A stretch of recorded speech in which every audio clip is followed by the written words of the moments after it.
নবীজি বলছে যদি কেউ ক্ষমা চাওয়ার পরে কোনো কেউ যদি ক্ষমা না করে,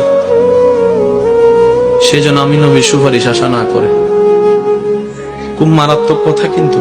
সেজন্য নবীজি বলছেন, হে আমার উম্মত, যা জামিলা হয়েছে, যার সাথে হয়েছে, তুমি ক্ষমা করে দাও, তুমি ক্ষমা করে দাও। সে ক্ষমা চাক না চাক, তুমি মাফ করে দাও। তুমি যদি মাফ করলে তোমার ইজ্জতের কমতি হয়, আমি মুস্তাফা থেকে হাসরের ময়দানে তোমার ইজ্জত বুঝে নিও। বিশ্বাস করেন, প্রতিশোধের যতটুকু শান্তি, তার চাইতে বড় শান্তি হচ্ছে মাফ করে দেওয়া। আমাকেও বলার দরকার নাই, কাউকে শোনানোর দরকার নাই।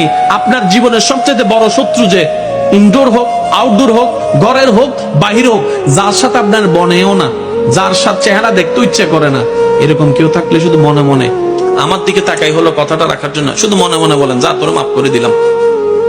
দেখবেন আপনার মনে এটা কেমন যেন একটা শান্তি লাগা শুরু করবে।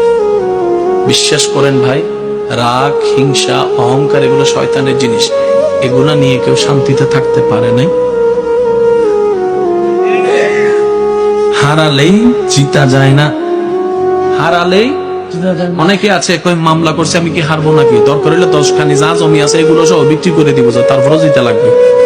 আপনি 10 খানি জায়গা শেষ করে আপনি জিতে গেলেন, এবার আপনার আছে কি? এবার আপনার ছেলে মেয়েরাই তো আপনার 14 গোষ্ঠী দোয়াই ফেলবে। বাস্তব যেটা সেটা বলেন না রে ভাইয়া।